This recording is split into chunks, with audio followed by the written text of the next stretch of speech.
I can tell how excited you all are to learn about septic systems, everything you wanted to know and more. Before I introduce our speakers, I would just like to give a shout out and wave in the back corner there, the team from Premier Healthcare at Harrington House. Yeah, new owners down there that are very eager to partner with us, and we really appreciate them. They sponsored the donuts and coffee today, so thank you so much, and they'll be back every month, so we look forward to that. Thank you so much. Okay, now I'm going to introduce our guests. We have Kathy Hasenjaeger, who's a member here and has been here a few times to present.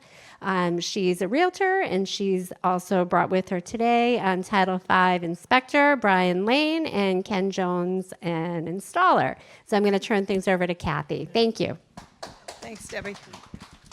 It's great to see you all here. I know that most of you probably have septic, but I know some people are here that are on sewer, but you probably have friends and you can help them with the information, right? So you can take. So I passed out just a general overview sheet, but there are some much more explanatory packages here on particularly septic maintenance that you can pick up when you're leaving. Before we start, just to go over, I know the questions a lot of times is when do I have to have an inspection, or if I'm selling my property. If it's an arm's length transaction, not someone in your family, it has to be within 2 years of a sale. You have to have a Title V inspection.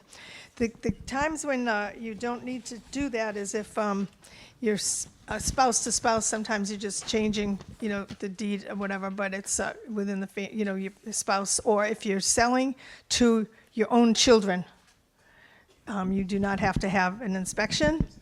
And also within siblings. Full siblings, so not in-law things, but What you're saying just for Walpole, or is it for Oh, no, this is state. statewide? Thank you. Yep. So, again, also, if you're refinancing, but the owner's still the same, you do not have to have a Title V inspection. Sometimes it's in a trust, and the trustees might change. Again, you don't need to do that. I think that's about it. Also, if there's a divorce and the property is staying, within spouses, you don't need an inspection at that time. So first, Brian is going to talk to you. He's a Title V inspector, and he will start, and then Kenny will talk to you. He does installation, and if Brian finds a need for a repair, Kenny can take care of it, right? So, yes, Bill? Is this going to be recorded? Yes, it's being cable recorded. Thank you. Brian? Thank you. Hi, I'm Brian Lane, and as Kathy said, I'm a Title V inspector, but I also work for an engineering company during the daytime. The Title V is nights and weekends. So that's my background. I've been doing this since 1995 when it started.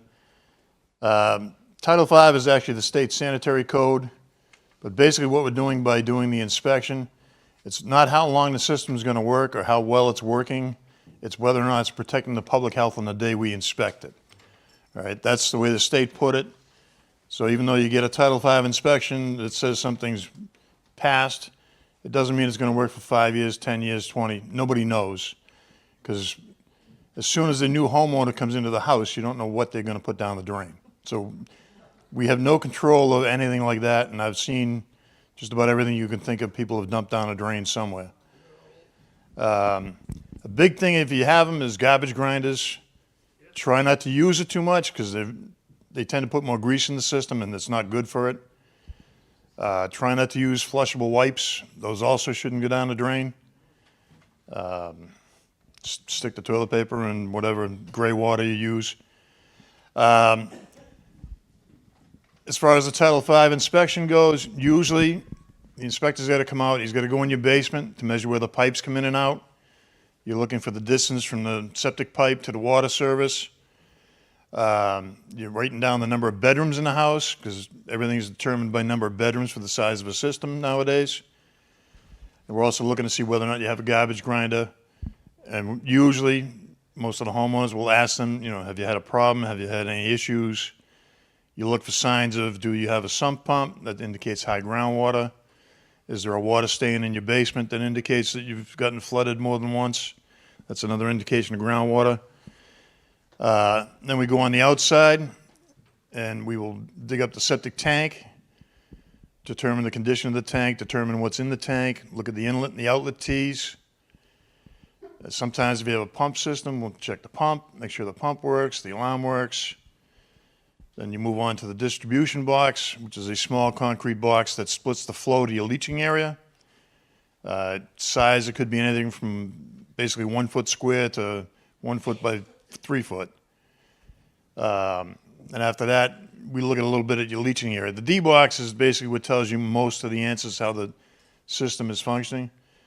But if you have galleys or leach pits or something else that you can open up and see a water level inside it, that's another indication of how things are going. The other thing we're looking for when you go in your yard, before we even start digging, we're going to look at the condition of your lawn and anything that's growing around there. Looking for those extra lush green squishy spots, which indicate that you're getting a little breakout. A lot of people know what I'm talking about. I grew up with mowing the grass in my backyard. Used to be like that when I was a kid. So, and odor. If you get a lot of septic odor, that's another clue. And then, you know, if everything is good and everything's working the way it's supposed to, you don't have a problem. Basically, we write up a report. You get the report usually within a couple days from me. I don't know about everybody, but and then as an inspector, 30 days from the inspection, I have to turn the report in to the Board of Health.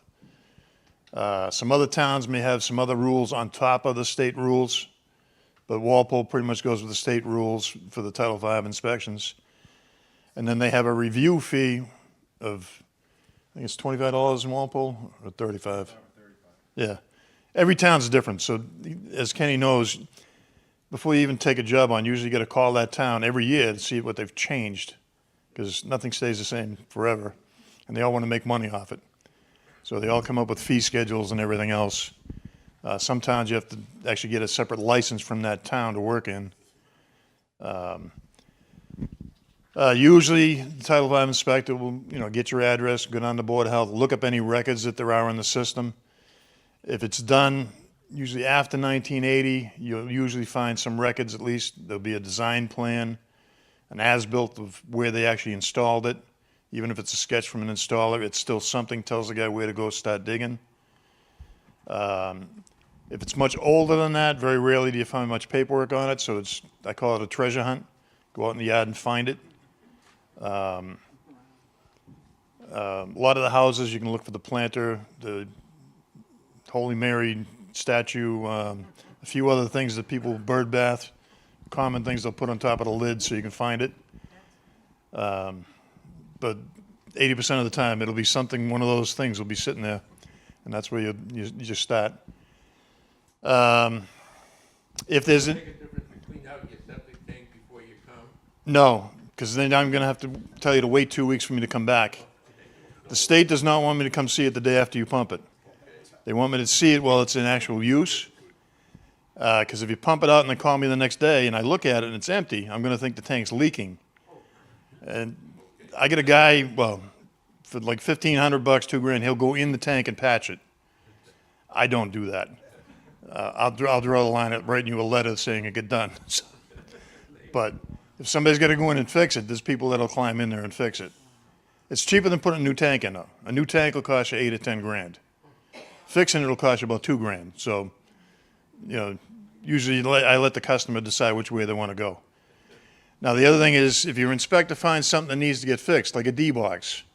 D-box is very common. They usually last like 25, 30 years, and then they turn into almost like a white joint compound because the sewer gas is acidic and eats concrete. But we still make them out of concrete. It's job security. All right, but if your inspector tells you you need a D-box, you need a T, you need a tank, it's a recommendation. They can't make you do it. They can give you a conditional pass on the Title V, which means at some point you're going to have to do it to sell the house, but you don't have to use them to do it. You can hire anybody that's a licensed installer in that town. Each town will usually have a list of who's licensed in town. Other people that are installers can also get a license in different towns. It doesn't mean you're just stuck with 3 towns, 4 towns. It just has to be somebody that pulls a license to put it in.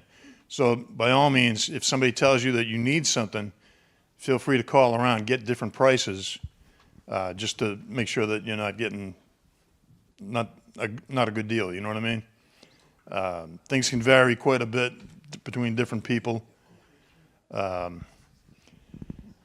if somebody tells you need to put like risers on something, you know, like on a septic tank, put a riser to grade, the inspector can't make you put that riser to grade. They can recommend it, but they can't make you do it. So there's a lot of things. Some people still have a lot of opinions, but the opinions may not be what the state actually says we can do. So just be aware that, you know, things vary a bit. And even the cost of doing the inspection, call 2 or 3 different people, get different prices, because that'll vary quite a bit, depending who you call. And then occasionally you can run a little higher too if you run into some of the older systems can be. Go ahead, finish your sentence. Some of the older systems can be buried deeper. Since 95, you couldn't bury anything deeper than 3 feet.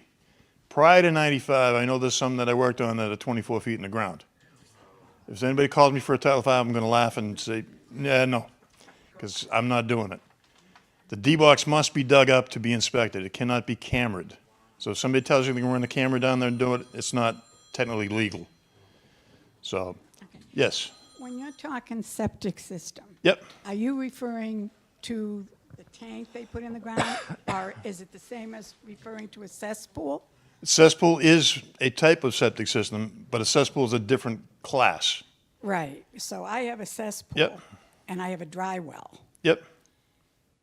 They can pass if they meet the criteria. Okay, All right. Walpole does not automatically fail a cesspool. Some towns do. And then if you have a dry well is inspected as a cesspool. It's got to meet the same criteria. So it's got to have 6 inches of space below the inlet pipe to the water, and it's got to have a half a day storage capacity for the flow from the house. And if it meets those criteria, you can pass and sell the house, no problem. so I was told if I had a cesspool and I sold my house, Yep. I had to switch it over to a regular septic tank. I don't have to do that? Well, if you cesspool does not pass Title V, then you would have to put a tank and a leach field in. Okay. All right, now I'm going to get to the good part that I found out last week. There's a septic tax credit if you have to replace a failed leach septic system or a cesspool, or tie into sewer due to a failed septic system. All right. Prior to this, the tax credit was $6,000. I found out last week it just went up to $18,000 for the credit, and it's 60% of the cost of the upgrade. And they spread that over a max of 5 years. So depending on what you pay for state income tax, will depend how much you can get back out of that total. But the possible total is $18,000. So basically, if you're running into that situation, make sure you get somebody to inspect your system, write you a letter or write you a Title V that says it's failed, then you're eligible for the tax credit. And then talk to your accountant and double check, what they say. But that's the way the state did it.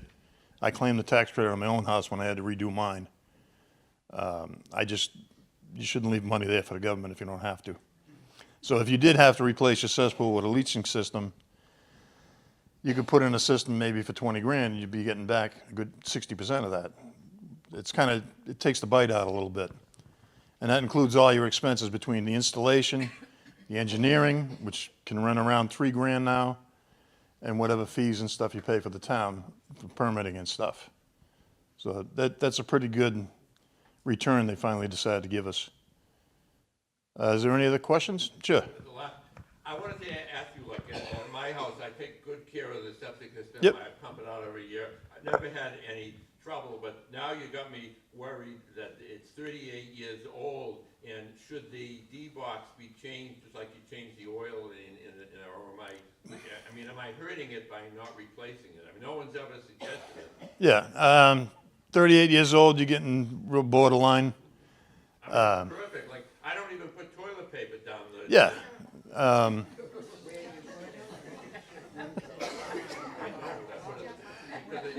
It's better for the system if you don't put toilet. It's kind of up to you on the D-box, but you can also do you can also do a voluntary inspection, which means you can get your system looked at by an inspector, and not report it to the town. So if you wanted to just get it looked at and not have any paperwork go to anywhere, you can have somebody like Kenny or I look at it and tell you whether or not it needs something. That's fine. There's no paperwork involved. All it is, if you do have to replace it, you got to pull a permit to replace the D-box. And somebody came from Walpole Yep. recently, they changed owners, but Yep. they said everything good condition. I mean, does the state get a copy of the reports and everything? The town gets a copy of the report. The state actually doesn't collect them all because they'd be inundated with reports. So the town has all our Title V reports since '95. I think they keep the last couple of years on file, and then the rest of them go up in the attic. So if you need an old one, it's sometimes they'll dig it out, sometimes they don't know it's there. Yeah, they're starting to get more stuff on digital. Like the town of Sharon, everything's on digital. Very tough, I would say. Not as bad as some other ones. Some of the worst ones are like down the Cape, as you found out, Dennis. Dover's not a lot of fun. Dover's okay. You just have to know how to work them. Situate was not too good when I looked at their regs. Every town can have their own set of regulations, so they vary widely. Walpole has more regulations on new construction than they do on a repair. A repair, they try to make it easier and streamline it. New construction has to be 150 feet from the wetland. On a repair, you just have to go with the state, which is a minimum of 50 feet. But in Walpole, they at least take it out of the jurisdiction of the Conservation Commission and put it under the Board of Health if you need a septic repair and you're less than 100 from the wetland. So it's a nice thing. That saves you some money. That saves you at least $2,000 and a notice of intent and a lot of running around and extra time. If you do need something, if you do need a whole system, plan on being about a 3-month process just to get the paperwork and permitting done. I'm trying to be honest with you because that's about how long it takes between getting permits, digging the test holes, installers got to pull a trench permit to dig the test holes, and then we have to design the plan, get the plan approved, and then you can put it out to bids. Like I say, get at least 3 bids because it'll vary 6 to 10 grand in the bids, and that's all profit margin is what the variation is. Just make sure whoever's bidding on something's bidding on the same thing, and nobody's leaving out different steps. So you look at all your documents. Yes. Just a follow-up question from Sharon, and I also have an original cesspool Yep. from the 1950s construction. Sharon is not, or is, they're not condemning cesspools unless it doesn't pass? Sharon, cesspool's an automatic fail in Sharon. Cesspool is an automatic fail in Sharon. Not in Walpole. Yeah, it varies from town to town. So each town, you have to check, and then, like I said, each town, each year can change something, so we have to call and double check. If it's functioning, if it's passed. If it's functioning, that's fine, it works for you, but you can't sell the house that way. not- At some point, you'd have to put a new one in, Gotcha, and like I said, the tax credit would help you as long as you're paying state income tax. gotcha. And even if you're moving out of state, you'd still get that last year's tax thing that you could claim some of the money, which would pay for maybe the engineering or something, But Sharon, it is an automatic. automatic failure, yep. We'll have more questions at the end if you have some for Brian. Can he speak right now? Yep. And then we'll- There you go, sir. Hello. I'm Kenny Jones, and I'm a septic system installer. So hopefully if Brian came out to do an inspection at your house, everything went well and it passed. But in the event that it didn't, then you get in touch with somebody like me. If you do fail a Title V inspection, the next step is to hire an engineer who will come out to your house and do a soil test called a perk test. The perk test is basically they're checking the soil to see how fast the water travels through the soil. If you think of the soil under your lawn is beach sand, the water travels through that soil really fast. If it's a silt or a clay, the water will travel through it really slow. And the faster the water travels through the soil, the smaller the leaching field can be, and the slower the water travels through the soil, the bigger it has to be to accommodate the flow from the house. That also directly affects how much the system costs, the bigger or the smaller the leaching field can be. Depending on if you have a high water table, that's how some people end up with the mounded systems that nobody likes to look at in their yard. if you don't have, septic system, the cost is a huge variable. Best case scenario is you have no water table, you have a nice dry basement, and you have sandy soil. And the cost for something like that can vary, somewhere in the $10,000 to $15,000 range. If you have a high water table and really poor soil that doesn't drain, they can go into the $60,000 or $80,000 range. They're all over the place, and every system is unique to the property because houses are all different shapes, lot lines are all different configurations. You have setbacks, and on a repair system, you can get variances to get the rules relaxed a little bit. On new construction, it's not like that. You have to meet all the rules. But that's the steps is after, if you do fail, someone like me has to come in and replace it so that you can sell the house. And like Brian said, it's a process. It doesn't happen overnight. So it's best to get the inspection done as soon as you know you want to sell the house, so that if you do have a problem, you can take the steps so that it doesn't delay the closing on the house. And any questions specific to installations? Sure. Does the septic have to be so many feet away from your neighbors? Yes, depending on the town, usually it's 15 to 20 feet away from the lot line with the leaching bed. So, I had a situation where I had a home that was built in '55. And I wanted to get the septic system pumped. And I didn't know where it was. And a fellow named Leroy Jones came with a tool that he pumped into the ground. yeah, But he couldn't find it. It was a little deeper than he could poke. yeah, So I was talking at the engineering, and John Gloucester was working for the town at the time. And John Gloucester said to me, Billy says, give me a chance.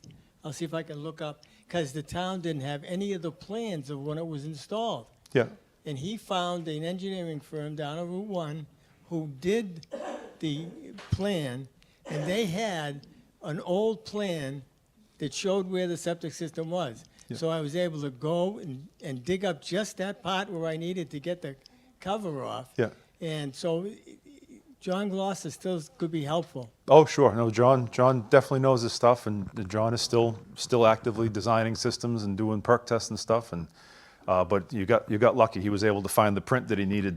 That he went around town hall and found it at the engineering office. Yeah. No, So- well, he went to the engineering company. Yeah, yeah. That's good. Good. John was the town engineer for He was 17 years. yeah, maybe, for a long something time. like that. Yeah, Okay. sure.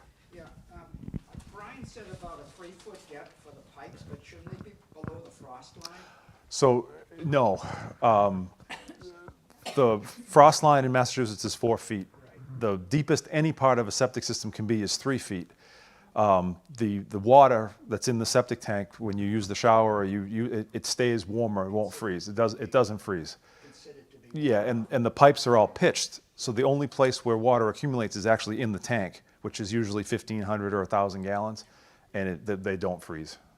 So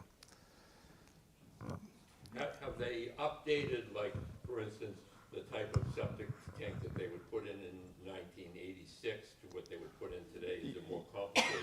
it's a little bit better because back in like 1986, most of the time you would put in a single chamber 1,000-gallon tank. Now the smallest tank that they let you put in is 1,500 gallons, and in most towns it has to be 2 compartments. So essentially it's like 2 septic tanks in one. The first chamber is 1,000 gallons. It lets everything settle out. Then there's a baffle wall, and the second chamber is 500 gallons. So it has to settle out into 2 different vessels before it goes out to the leaching field. The guy that pumped out my septic tank told me that that the newer ones, may be more fancy, but they tend to have more technical problems. So a lot of that has to do with probably a new technology. The tank itself is, at the end of the day, it's still just a concrete box.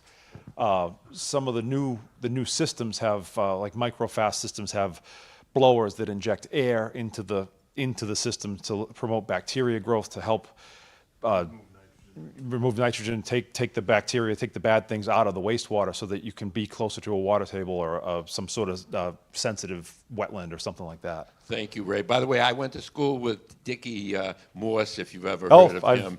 I know him, He's yeah. the same age as me. He's still active, He I sure believe. is, yeah. His stepson is running things now, and yeah, they're great people. I like Yes, that. they are. But thank you very much, and thank you, too. Sure. Me again. Does Title V still allow tight tanks? So Yes, okay. And the other question, you have to have a really good reason. if it won't pass a perk test? If it won't pass perk, or you don't have the room, or you're usually right on a pond. Can you explain what that is to the people that might not know? Oh, sure. Yeah, so I'll let they'll explain. if you had a cottage, say, on Lake Pearl, and you had a little tiny postage stamp lot, and there was nothing you could do, the water table's really high, you don't have any land, there's just nowhere to put it, you can ask for a variance from the town, which then has to get permission from the state to allow you to put in, say, a 3,000-gallon holding tank. That means that everything that you send down the drain or down the toilet or down the tub gets held in this tank, and you have to pump every bit of it out. Nothing goes out into the soil. It's not a good option, but sometimes it's the only thing you can do. Sure. If sanitary sewer, public sanitary sewer is available, do you have to hook up to it when you sell your house? It depends on the town. In some towns, it is mandatory to hook up if it's available. In other towns, it's not mandatory, but it's, I don't know, Kathy, you might have, I find that houses that are on sewer tend to be more desirable than ones that are on septic. So if you have it available, I always recommend hooking up to sewer, because they don't have to deal with the problems every 30 years to replace it or fix it. Depends on where the buyer's coming from, because if they're from the city, they want the sewer. Yeah. They're like afraid of septic, but it's nice that if you have it available in the street as an option. Yeah, no, it is, the sewer is desirable, because once you hook up to sewer, it's over. You're done. Never have to think about it again. So. I want to know where his toilet paper is. So, any other questions about installations? Oh, sure. It's been bothering me. Yeah. That's my nerve. That's my nerve. I had to have a septic system in my house. Who's responsible then? So a lot of times with a condo association, because it's like the roof or the driveway, it's a part of the building as a whole, not your specific unit. So your condo fees go into an escrow account, say it's $200 a month, I have no idea what it is, and that money gets saved so that when you do have to if somebody's selling a unit, they take money from that fund to pay for the inspection, and in the event that you didn't pass the inspection, that fund would pay to replace it. That's when, if there's not enough money in the fund, they would hit each unit with an assessment. Yeah, And okay. that's how that usually works. It's specific to each condo, but that's what I've seen in the past. Thank you very much. Brian, have you done inspections on condo systems that she Yeah, was I have done asking? some condos. Yeah, some condo systems will be one big system for the entire complex. Some will be split up, like my son lives in a condo in Rentham. That's 6 units. They have 3 different septic systems. So each time one of the units sells, we just do an inspection on that unit and their system. But if the system has a problem, then the association is going to have to pay to fix that system. So that means everybody in however many people there are in the units are going to get hit with, whatever fees it is to fix everything. The only problem is when you get to like condos, if you have like 200, 300 units, it's going to be a very large, expensive septic system. But you're splitting the cost over many people.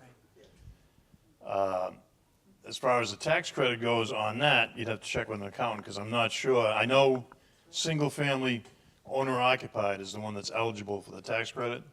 So if it's a second home, it's a rental property, anything like that, you're not eligible on that. But if you live there at your primary residence, you're good. Does that answer your question on the condo? Certainly does, thank you. Okay. Maybe one of you could address, you mentioned like the number of bedrooms when you're going out to do the inspections. Yep. But now, we're not getting into ADUs today, but it becomes an issue, right? Like if someone is Yeah, looking to. the add an ADU ADUs, onto your property and add a bedroom, then what if you're on a septic? Yeah, currently the ADU, the state just came out with guidelines on that too. You're allowed an ADU to be 900 square feet, a maximum of 2 bedrooms. You could be a 1 bedroom or a 2. Your system, if you're on a septic system, whatever that system was designed for, if it was designed after 95, if it was designed for 4 bedrooms, and you want to put a 1 bedroom ADU on, and you already have 4 bedrooms in the existing house, then you'd have to add on to the system, make it big enough for 5 bedrooms. Or you could deed out one of the bedrooms in the main house and then put the ADU on, so you'd have a total of 4 bedrooms. You can't increase the bedroom number if you don't increase the system size. But you can decrease a bedroom out of the other structure by deed, and then they just call it an office, a den, whatever. Library, study, Library, closet, you know, I've whatever- seen it all. Whatever you want to Yep. do. But it would usually it has to be deeded out and filed with the deed. And the other thing with an ADU is if it's a detached one, you have to put in a separate septic tank for that ADU. Even if you tie into the existing system, it needs its own tank. That was in the state guidelines they just issued. Yes. Yes, I'm reading here, give your system a rest, reduce water use. Yep. So when things break in my house, they stay broke. I have no dishwasher, and I have no Okay. clothes washer, which is fine. I'm living without it, and I'm fine. So I'm saving water there. I have an efficient toilet. However, the toilet gets flushed quite often when you're a senior because, you know. So, My hair is pretty gray too, I know. yeah, so my question is this. A lot of times my toilet doesn't flush and I'm throwing gallons of water down, a half a gallon of water to get it Yeah, flushed. Am I doing something bad That's to my really not system? what they're worrying about, because you probably don't use that much during the day if you actually counted it up. You can get your water use records from the town, and you can actually calculate how much you use per day. A lot of what they're talking there is like, you know, I did an inspection on a condo unit, and the leach pit was pretty full. And I checked their water use records, and they were using like 1,200 gallons a day, which means they had something in the house leaking regular. If the and they toilet didn't was fix it. constantly running. Something was always running, all right? My own house, the old one, I go down the basement and I hear the pipe singing, you know, the copper tubing, and it almost sounds like it's singing when the water's running. I was hearing that and I know nothing was running. So sure enough, about 2 weeks later, it started bubbling up on the front yard. There was a leak in my water line coming from the street. So I had to call him to fix it. But like, so, That's the kind of, you know, extra water use, or people, you know, will sit there and, you know, if you have a sump pump in the basement, some people will hook that into their septic system. They shouldn't, because it's adding a lot of extra Right. water to it.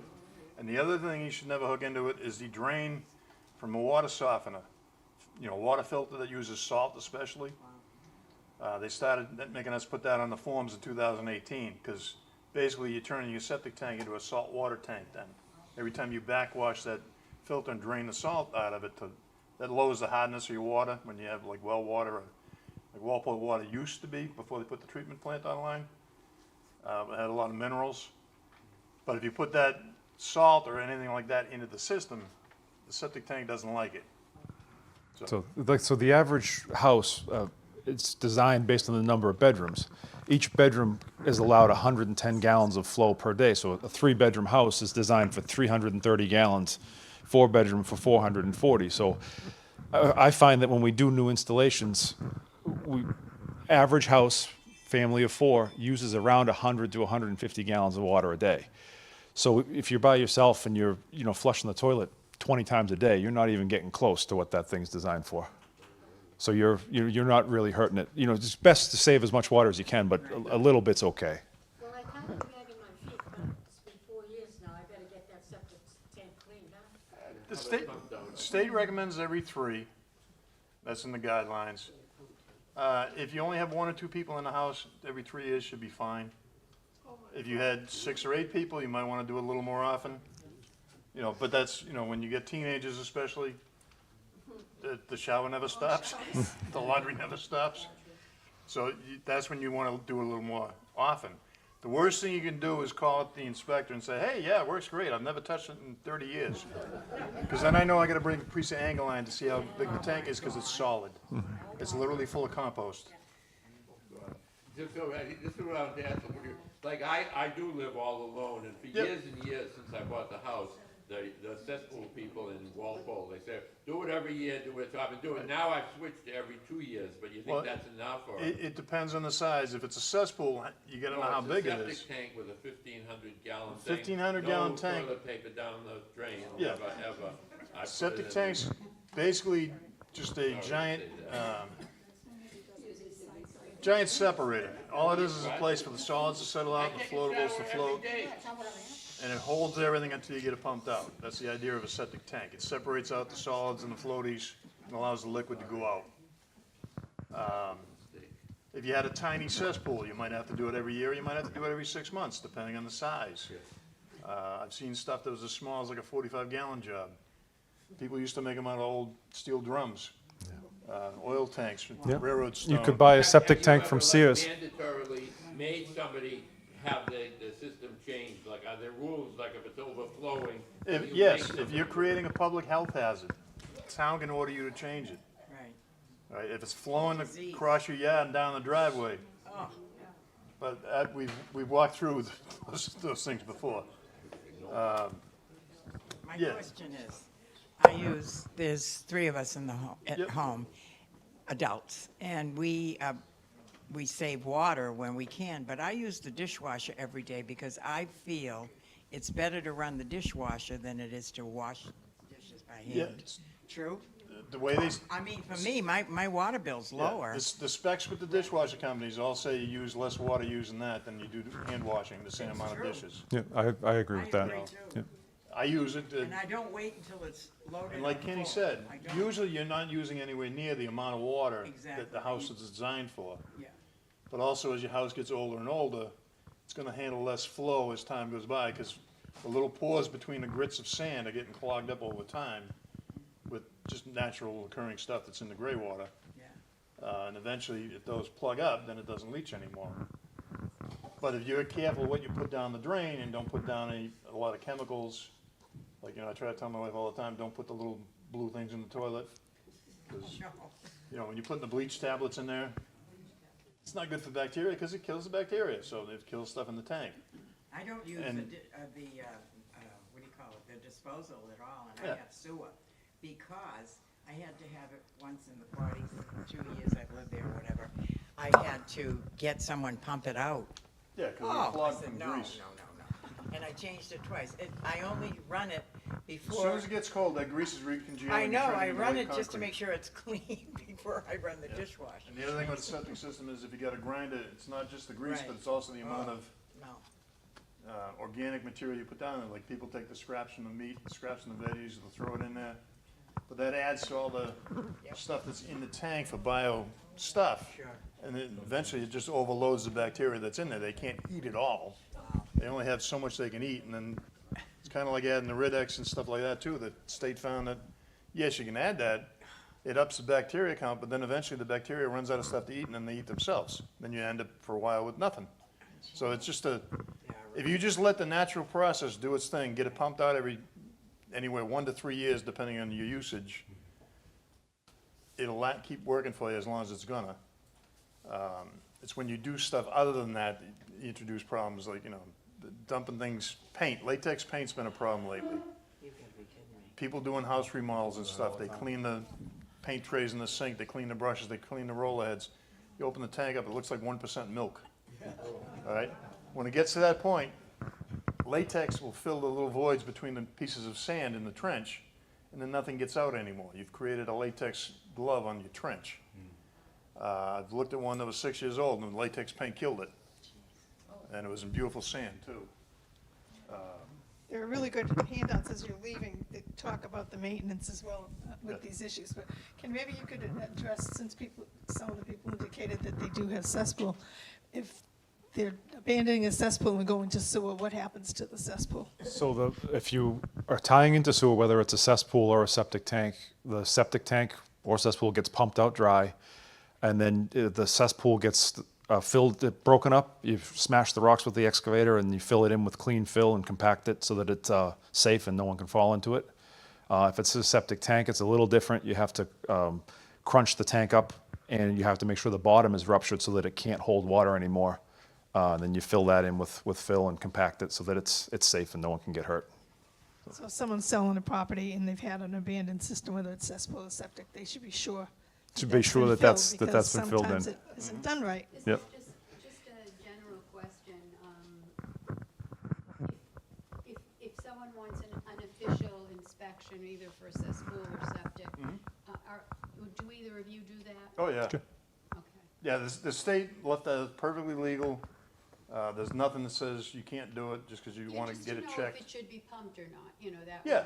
that's. And a lot of times, I hate to say it, but don't always just believe what the pumper tells you, because there's nothing that says he knows what he's talking about. No, in all honesty, I do a lot of stuff that the pumper said this, the pumper said that, and then you go out and look at it. That's why I wanted to know if you. And a lot of will have systems will have, on the outlet tee on the tank, sometimes will have a filter. They could call it a Zybel filter. Looks like it's a little swimming pool skimmer basket. Yeah. But a lot of times, people don't clean it. It's supposed to be cleaned every 6 months. And if you don't, it clogs up with little particles and hair and stuff, and then the tank backs up. And then sometimes the guy will tell you, oh, your system's failing because it's overloaded. Pull the plug out, and it's like pulling a bathtub drain. And down it goes, hose it up, put it back in. It's done. It's not. But unless you go the added step to open the other cover, people don't know. And if, like I said, if they're just driving the truck and they don't know to look for different things, so before you spend a lot of money because somebody told you something, you might want to go get a second opinion to find out if they really know what they're saying. That's all. I won't go into which companies do, but some are know more than others. Any other questions? Sure. Yep. I have a cesspool, and at the bottom, there's the hole, and then they ran a pipe, and it goes across my backyard to what I call the spaceship. It's like a big concrete thing in the ground, it's all covered, it's buried. Yep. It's all covered with rocks. Is that my overflow? Yes. Yep. Oh, okay. Yeah, so you're in a category called overflow cesspool.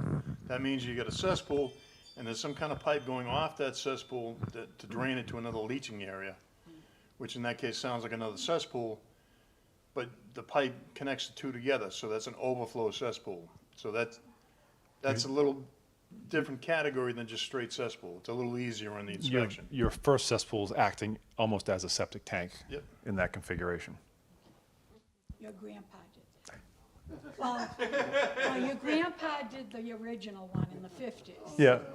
And when I had to put in a new leaching field, when they tried to find the plot plan, Yeah. they found a napkin with my plot plan on it. That sounds In that the sounds town about right. road. Yep. That's And it probably was on put in a napkin. file. He Yeah. probably wiped his mouth with his lunch and drew the sketch, and it was there. I've seen that more than a few And times. then Yeah. his son came and put in the new leaching field, and then the grandson Yep. just fixed a pipe for me. Oh, what a So small I've world. had 3 generations of Joneses. Great. Glad to hear it. Me too. I used to work with Kenny's grandfather too, so. He was a character. Yes, he was. And the other thing you're gonna find too is if you do need something done to your septic system, everything anybody does, other than maybe putting a T on a tank if a T fell off, you're gonna need a permit. So don't have anybody tell you, oh, I can just swap out your D-box, we'll just do it on Saturday, and they have to pull a permit with the town to be legal. All right, so. And that gives proof that something was done. So in 10 and years the down the town's gonna road, inspect it, that shows so that. gives them proof that they did it, and it saves you from, or the guy that put it in, from getting a pretty good sized fine. So, pretty much everything you do on a septic, if you're gonna change something, you need a permit. They will not give you a permit to change anything on a cesspool. Those days are gone, they're done.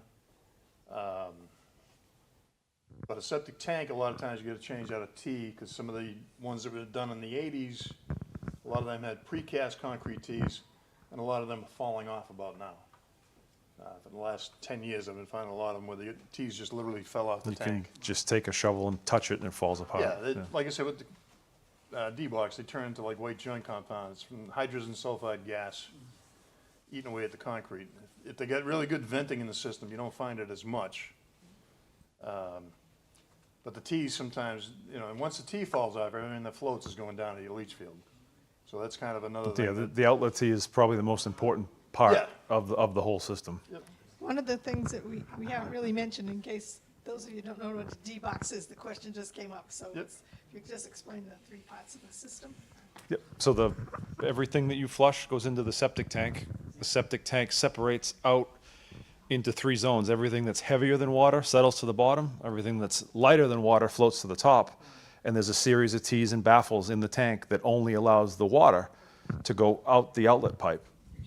The next step is the D box, a distribution box.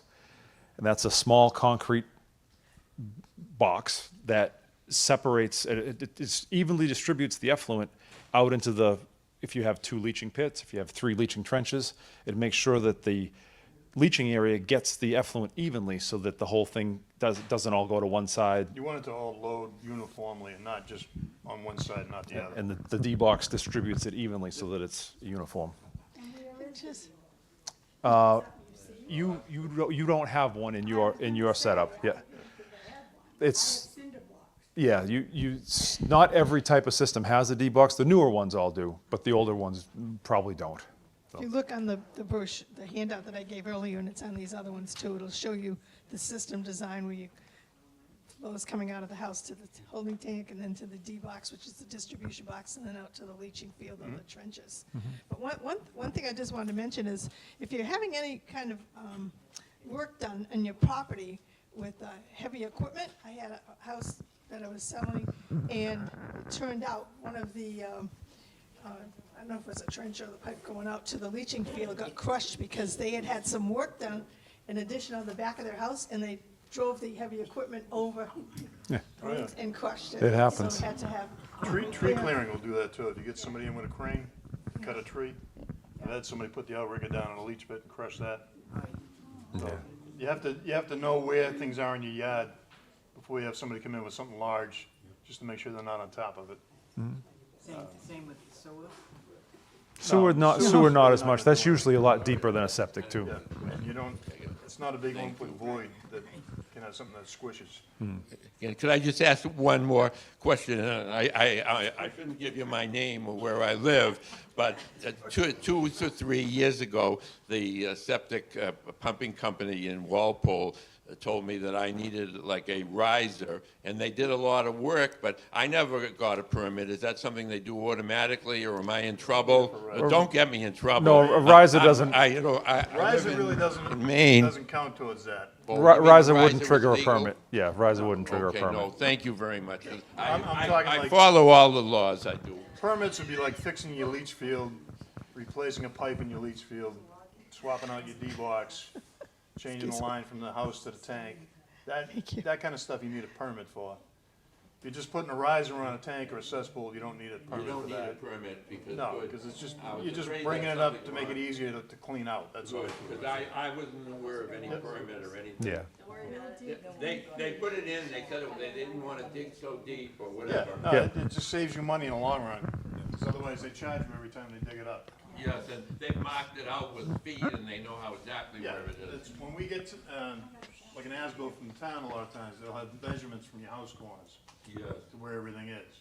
And it makes it so we're not just randomly Swiss cheese in your yard trying to find things. Most of the time, they're pretty good, and since the mid to late 80s, we started having engineered as-bills done by engineering companies. They tend to be a little bit more exact than some of the stuff done by some of the early installers. But it makes night and day if you know where to dig versus, and the other thing is, if you have your D-box under your driveway or under a patio, you still gotta open it, so that means cut that and open it. Sometimes you can dig down next to a concrete walk and then tunnel sideways and open it that way and leave the concrete walk, but sometimes you gotta cut it. Because like I said, you can't camera it, you can't look at it unless the state says right on the form, must be opened. It doesn't say anything else other than it has to be opened.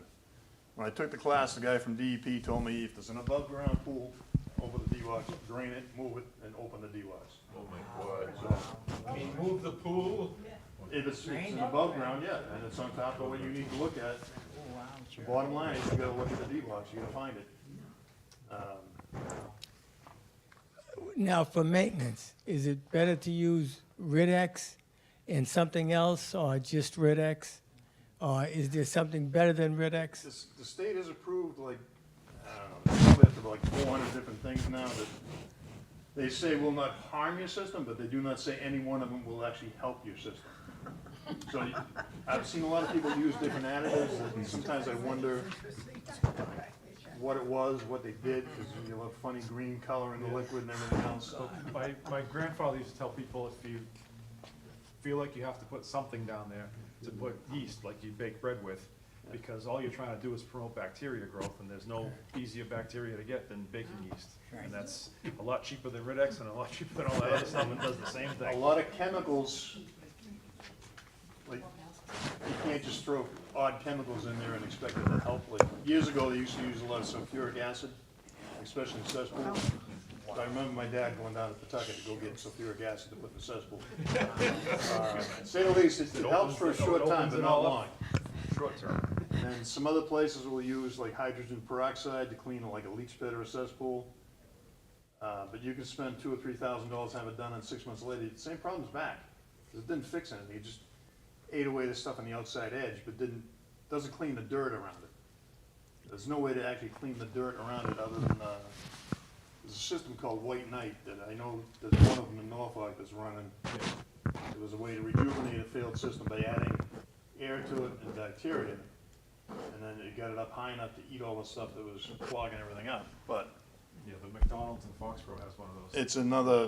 it's gonna cost you some money to run, it's cost you, and a lot of that stuff you have, regular inspections on.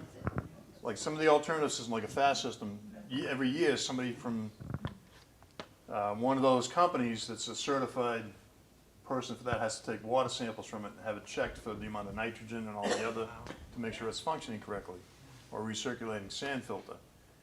But there are some other systems that are under the alternative systems category, like an Elgin system that will knock 2 feet height off separation of groundwater.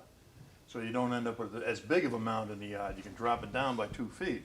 Some yards, that's huge on getting things to work. This And doesn't they don't damage cost them. that much more than pipe and stone.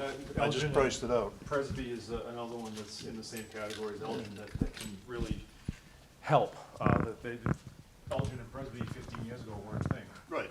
Now A lot of these are new, and the state has tested them for quite a few years. Most of the testing is done down the Cape on the air base. They have like 20, 30 different septic systems up and running just to see how they do over time. And that was before they would give certification and license for these systems to be used. They wanted to see how they worked first. So a lot of it, they would put it in and test it, and then decide to put it open for public use. There's other ones like Oakson, which is you run almost like a sprinkler line throughout the yard. It's got little emitters on it that squirt out a half a pint every dose. There's a lot of different things, but each thing comes with its own little price tag. Like I know the Oakson is like 10 grand more because there's a different pump on it and some other stuff. This, and technology. As soon as you get more technology on a system, I like pipe and stone. It's basic, it's simple, it's worked for 100 years, and it keeps on working.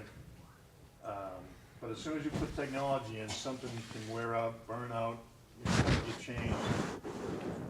Pump tank, which, if you're pumping it up to your leach field, sometimes that pump will burn out. Sometimes the flows will stop working.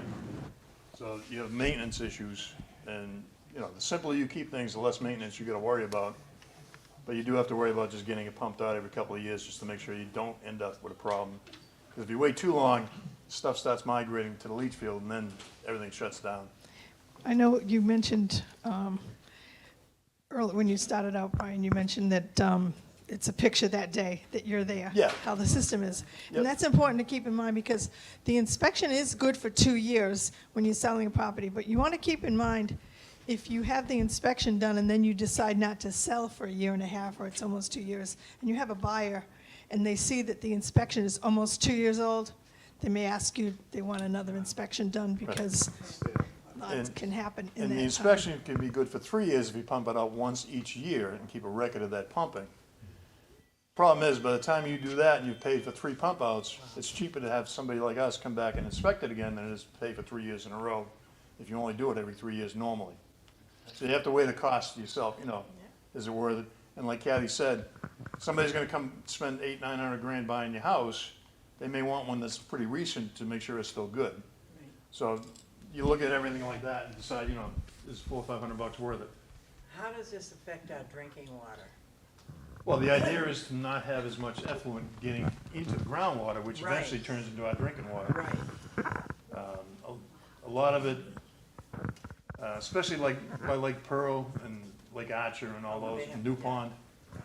You know, the old days, people would put a cesspool right down near the lake, and the cover of the cesspool would be a foot higher than the lake. And you know where everything was going. Right. You know, but that's what everybody did. They were all cottages, meant to be year-round homes. So the state's been pulling all that stuff away from the water sources, away from the groundwater. Everything we drink in this town comes from wells, but it's gotta go from your septic through X number of feet of material to hit the groundwater. Then it's gotta go through all the different layers of soil and stuff to get to where the well sucks it out. You know, in the aquifer, the soil filters Yeah, it out. right, right, So everything keeps filtering stuff out, so by the time it gets to the well, it's pretty damn clean. Right. And then they have the filtration plant online too, Right. which makes it even better. You get We rid have of 2 the water commissioners here, they'll probably tell you the water's good, right? Yeah. We used to come from And- Franklin when I was a kid with bottles of water for the spring water to bring home. My grandfather loved it. And regarding any formal inspection, no problems being observed. Is there a better time of year to do an informal inspection? I mean, Just any day that's not raining. any day that's not raining, but it Because doesn't. in pouring season- rain, they all don't look Season good. has no effect. It's, if you're not under a real time constraint, it's harder to do them in the winter if there's snow or the ground is frozen. Okay, so in any But other. it can still be done, it's just a Okay, I little was harder. just wondering about water tables and things like that for, Yeah, it doesn't really but it's matter. not, as long as it's not winter, it's not seasonal. I'm Pat Fasinello, one of the Stormwater Commissioners, along with Commissioner Hamilton over there. One of the things that we found out is that our municipal water wells were contaminated by a company called Sharon Meadow Bellows, where they put in chemicals into their private sewer, which is a septic system, that migrated into our well field. And we had all these cases. We now have to treat that. You may see it down there off Washington Street, the big towers where we strip out the trichloroethane and the other chemicals they put in. So homeowners, especially if you're on your own system, be wary of putting in strange chemicals. If you folks cast your mind back, remember Carbona? Anybody remember that? It was a cleaner? Carbona is straight, Awful. a straight cleaning chemical, and it's the one that contaminated our well fields. And it's the same strength that homeowners used, except in a little bottle. Yeah, another big thing they have problems with too is they've been finding out is people dumping their old medication down the drain. That's on the whole, yes, you're right. By the way, That starts getting into the water table too. everyone in Walpole is entitled to sewerage. Now, saying that doesn't mean you're going to get it, because it gets very expensive to bring the infrastructure to your building or your house. But when we joined MWRA and we sized the Deer Island plant and the Nut Island plant, we sized them so every single square inch of Walpole can be sewered. Some towns decided to set aside areas called rural areas where they said, we'll never sewer this. So they weren't assessed as much as Walpole was. So we do pay for the privilege of having the entire town can be sewered at any time that we can put the infrastructure in and people want to pay. And then you just have to look at, Commissioner Hamilton might want to say something. Thank you. Whether or not you want to pay the sewer. Yes, when the town built the fields on that correction property Yep. up by the prison, it flooded my street, Eldor Drive. Now, there was like at least 10 feet of water in the pond, it created a pond in back of my house. Now, that raised the water table. Should I be looking out for any kind of damage to my septic system? And should I take any precautions because of that flooding, which was only temporary? If it was just temporary, it's probably not any problem whatsoever. If it stays, they have some problems like where you create overflow drainage onto a different site like that. But if it's something that stays and constantly a problem, yes, it might affect it. That was a one-off thing. It found its way equalized. Yeah, once that had time to go back down, everything relaxes back down. But it's when you have something like that that happens all the time, where you have like a beaver dam that's damming up the pond next to you, raising the water level, that can affect your system if your system's that close to the water table to begin with. Well, the flooding lasted a while. Yep. And it was a contractor up off of Winter Street who diverted the water into the Neponset River and got rid of the flooding. Yep. So, but it lasted a little while, and the water table didn't rise all the way up, but it was pretty close to the septic, what do you call it, leach field. Do we have any other questions?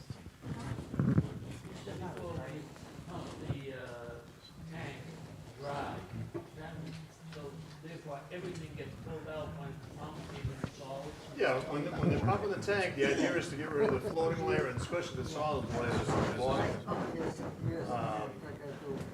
But the pump truck can only take liquid, so sometimes they'll either hook up to your hose, put a little extra water in it if they have to break it up some more. Because they gotta get it to go up their hose. Their hose will only suck like a semi-solid. It's gotta be a lot of liquid to it for it to actually work. As soon as they get a little bit of air, you can hear the airlock on the pump, and they'll stop sucking. Also, the trucks, when the truck comes, the truck usually holds about 5,000 gallons. So if they come with a couple thousand gallons already, that they've already pumped in, they can backwash to break up the tank, to make it all liquid so they can pump. Sometimes if you waited too long to pump it, you can end up with a floating layer on top, a scum layer, and a cake layer. They can be really hard. You see the guy take the big spoon off the truck, he'll be breaking it up into chunks. That's sort of go up the hose. You want them to do that. You want them to try to get all that stuff out, because that's the whole reason you call them in the first place. Taking the water out doesn't do anything, because the water's gonna be back in 4 or 5 days of you using the system, because it's supposed to be there. How do they tell that, for example, if it is so solid that it's not almost... Well, if the guy's pumping it, he'll see it. As soon as you take the cover off the tank, you'll see what's on top. As soon as they, okay. It's visible, and then, you poke it with a shovel, and, it's either an inch thick, or 2 inches thick. If it's a 1.5 foot thick, yeah, it's gonna take them a while to get that out of there, because it's... But you can do it. You can do it.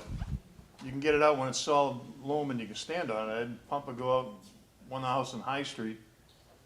The old lady had never pumped it, and he literally took the lid off and then stepped on it and didn't sink. And so he's braver than me, but I'm probably close to that. he was about half my size. I might have sunk in that one, but... Other quick question, you said building inspector has the as-built plans? No, Board of Health. Board of Health, okay. Yeah, building inspector maybe would have a design plan, possibly, but most of the time, everything's gonna be at the Board of Health office. Nice, very nice. I thought it was very interesting. Do you have any other questions? Thanks. I want to thank Brian Lane and Kenny. Interesting. And remember, we do have handouts up here.